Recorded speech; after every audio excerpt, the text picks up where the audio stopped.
Perhaps a good example, this is a story that's told from the Spanish journals when the explorers were coming over looking for new routes into this world in the 1500s.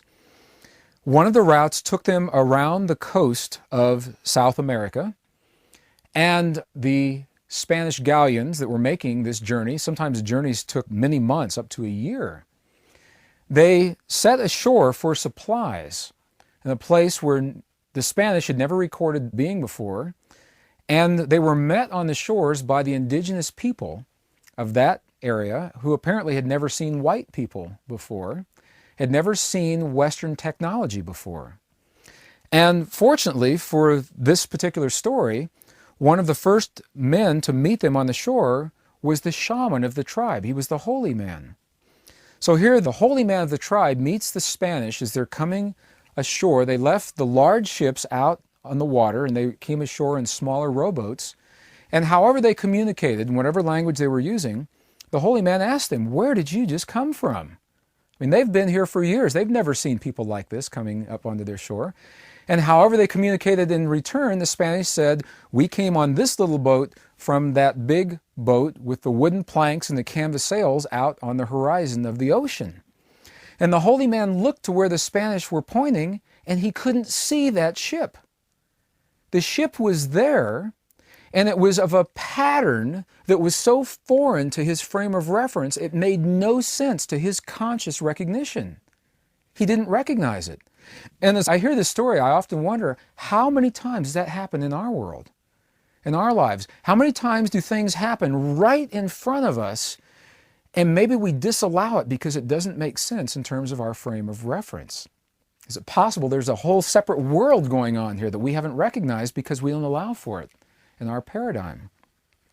Well, because this was a holy man, because he was a shaman, he was fascinated by the possibility that these people came from something that he couldn't see.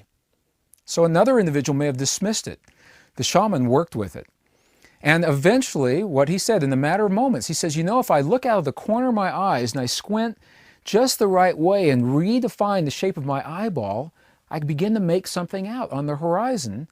And in just a few moments, he taught himself how to see a pattern of matter that he had never been exposed to before. He taught himself to see that.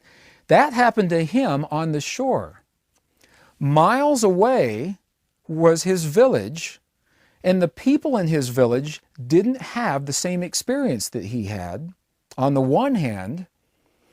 And within just a couple of days, on the other hand, they too benefited from his experience because they then were able to see what was happening on the shores. How did that happen? They weren't witnessing with him on the one hand. The other hand, they learned through his experience. The term we use today is called collective resonance. And what it means to us is that every time one person chooses a new way to respond to the challenges of life, each time an individual chooses a new option, that person then becomes a living bridge for all the others who choose to follow in that person's path. It's not about imposing will on anyone. What it is about is that person now that chose a new way, that chose a new path, they have created a template of a new possibility very close to the consciousness of all others who choose to follow. And that template now becomes more accessible to the next and the next and the next. The shaman on the shore, he chose to see a new way, and through collective resonance, others benefited from his experience.